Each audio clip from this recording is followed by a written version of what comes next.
మీకు తెలియజేస్తున్నా. అనేక విధాలుగా నేను ప్రయత్నం చేశాను. ఒకప్పుడు పిల్లలందరూ స్కూల్కి వస్తే గార్డెనింగ్ ఉండేది. ఇప్పుడు గార్డెనింగ్ కూడా లేదు. అసలు గార్డెన్సే లేవు మీ స్కూల్స్లో. ఒకప్పుడు మేమందరం చిన్నప్పుడు స్కూల్కి పోతే ఒక గంట, రోజుకు ఒక అర్ధ గంట అయినా సరే దగ్గరుండే బావుల దగ్గరికి వెళ్ళి అక్కడి నుంచి బకెట్లో నీళ్లు తీసుకొచ్చి చెట్లకు పోసేవాళ్ళం. నేను అడుగుతున్నా, ఇక్కడుండే పిల్లలు ఎంతమంది నీళ్లు పోస్తున్నారు అడుగుతున్నా. పోస్తున్నారా? ఇంట్లో కానీ లేకపోతే స్కూల్లో కానీ చేలు పైకెత్తండి. శభాష్, మీలో ఈ చైతన్యం చాలా సంతోషం ఇస్తోంది. నాకు ఇప్పుడు నమ్మకం ఉంది, మా మిత్రుడు పవన్ కళ్యాణ్ గారు అనుకున్నట్టు 50% పచ్చదనం తొందరలోనే వస్తుంది. అదే నిజమైన స్వర్ణాంధ్రప్రదేశ్. ఒకప్పుడు క్లీన్ అండ్ గ్రీన్ కార్యక్రమంతో ప్రారంభించాం. అదొక విప్లవం.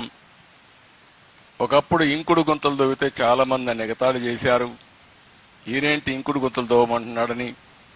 ఏదైతే కంటూర్ ట్రెంచెస్ కానీ ఇంకుడు గుంతలు కానీ మనం తవ్వగలిగితే, నేను ఎప్పుడూ ఒకే మాట మాట్లాడేవాడిని, పడే వర్షపు నీరుని భూగర్భ జలాలుగా మార్చాలి. ఒక పక్క జలాశయాలుంటాయి, చెరువులుంటాయి, కానీ భూమి కూడా మనం చూస్తే భూమినే జలాశయంగా చేయగలిగితే భూమిలో ఇంక మీకు ఎప్పటికీ ఇబ్బందులే రావు. అలాంటి కార్యక్రమానికి శ్రీకారం చుట్టడానికే ఇంకుడు గుంతలు చేశాం. ఒకప్పుడైతే ఇలాంటి అడవి ఉంటే చుట్టుపక్కల కంటూర్ ట్రెంచెస్ కొట్టేశాం. అంటే 2 మీటర్లు లోపలికి 1.5 మీటర్ వెడల్పుకు కొడితే ఆ కొండలో పడే నీళ్లన్నీ ఆ ట్రెంచ్లోకి వచ్చి మధ్యలో చెక్ డ్యాములు కడితే ఎక్కడికక్కడ కొండలో ఉండే నీళ్లన్నీ కొండలోనే ఇంకిపోతే చుట్టుపక్కల భూగర్భ జలాలు పెరుగుతాయి. అలాంటి మంచి కార్యక్రమాలు కూడా ఆ రోజు చేశాం.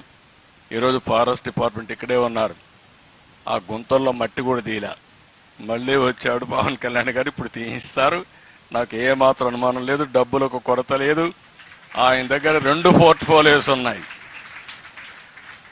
ఒకటి ఫారెస్ట్ డిపార్ట్మెంట్ ఉంది, ఇంకో పక్క నరేగా ఉంది. ఈ రెంట్లో డబ్బులు కూడా ఉన్నాయి. కాబట్టి బ్రహ్మాండంగా చేసే అవకాశం ఉంటుంది. దానికి కూడా శ్రీకారం చుడతారని చెప్పి కూడా నేను మీకు తెలియజేస్తున్నా. ఈరోజు ఇక్కడ చూస్తే నాకు చాలా ఆనందం కలిగింది. మంగళగిరి ఎకో పార్క్ పక్కన all India institute of medical science, సుందరమైన బిల్డింగ్ వచ్చింది. పక్కనే బెటాలియన్. ఈరోజు అమరావతి రాజధాని. అమరావతి రాజధానిలో నడిబొడ్డున ఇలాంటి ఎకో పార్క్ ఉందంటే చాలా సంతోషం వస్తుంది. నేను ఇంట్లో నుంచి ఇక్కడికి వస్తే మరో ప్రపంచానికి వచ్చినట్టుంది. ఇక్కడే ఉండిపోవాలనిపిస్తా ఉంది, ఒక ఇల్లు కట్టుకొని. అంత మంచి ప్రదేశానికి వచ్చాం. సుందరంగా ఎటు చూసినా కళ్లకు ప్లీజింగ్ గా కనపడుస్తుంది, మనసు ఆహ్లాదకరంగా తయారవుతుంది. ఈ రోజైతే రోజుకి 300 మంది ఇక్కడికి వచ్చి ఏదైతే వాకింగ్ చేస్తున్నారు, అది 300, 3000 కావాలి. ఈ ప్రాంతం అన్ని విధాల అభివృద్ధి అయ్యే పరిస్థితి రావాల్సిన అవసరం ఉంది. ఈరోజు మీరు హైదరాబాద్ చూసుంటారు, అన్ని గుట్టలు, అడవులు, రాళ్లు. అలాంటి హైదరాబాద్లో చెట్లు పెట్టాం. ఒక్కొక్క రోజు 1,00,000, 2 లక్షలు, 5 లక్షలు పెట్టాం. దానివల్ల మొత్తం హైదరాబాద్ అయితే ప్రపంచంలోనే ఒక గ్రీన్ సిటీగా తయారయ్యే పరిస్థితి వచ్చింది. అందుకే నేను మిమ్మల్ని అందరినీ కూడా కోరేది ఒకటే, ఈరోజు ఇలాంటి కార్యక్రమాన్ని జయప్రదం చేయడం కోసం 14లో కూడా ఒక కార్యక్రమం స్టార్ట్ చేశాం. ఆ రోజు మిషన్ హరిత ఆంధ్రప్రదేశ్కి శ్రీకారం చుట్టాం. ఆ రోజే ఒక లక్ష్యాన్ని పెట్టుకున్నాం, 50% గ్రీన్ కవర్ రావాలని. ఈ గ్రీన్ కవర్ రావాలంటే 26 జిల్లాల్లో కూడా చెట్లు పెట్టే కార్యక్రమం చేయాలి. 26 జిల్లాల్లో చెట్లు పెట్టే కార్యక్రమం ఈ సంవత్సరం అయితే 1 కోటి చేస్తున్నాం. కానీ ఇంకా పెద్ద ఎత్తున డ్రోన్స్ ద్వారా సీడ్ ఏవైతే బాల్స్ ఉన్నాయో అవన్నీ కూడా వేసే పరిస్థితి రావాలి. కాస్ట్ ఎఫెక్టివ్గా తక్కువ ఖర్చుతో ఎక్కువ చెట్లు నాటే కార్యక్రమానికి మనం శ్రీకారం చుట్టాల్సిన అవసరం ఉంది. ఇక్కడే ఒకసారి చూస్తే ఒక కార్యక్రమం ఇప్పుడే ముఖ్యమంత్రి గారు ఒక మాట అన్నారు. ఆ ముఖ్యమంత్రి గారు చెప్పింది జపాన్లో మియాబకి. ఈ కార్యక్రమం 1 ఎకరాలో ఒకసారి చెట్లు పెట్టేస్తే మళ్ళా పెట్టాల్సిన అవసరం లేదు, థిక్ ఫారెస్ట్ వస్తుంది.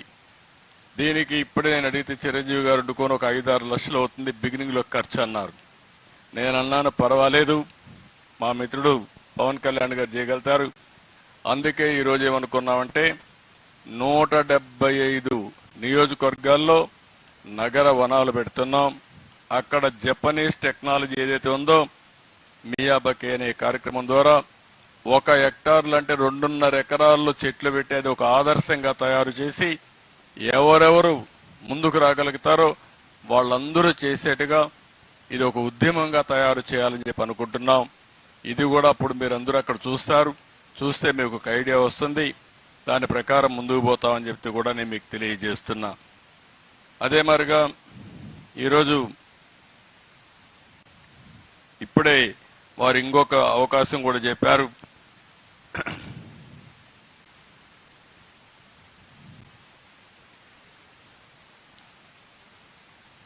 ఇంకొక మాట కూడా చెప్పారు, నరేగా డబ్బుల్ని దీంట్లో ఇంక్లూడ్ చేద్దామని.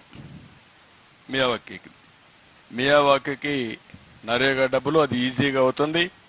మీరు 175 కూడా కన్వర్ట్ చేయొచ్చు అనుకుంటున్నా. అవసరమైతే 1 హెక్టార్ కాకుండా దాంట్లో ఎటు మెటీరియల్ కాంపౌండ్ ఉంటుంది,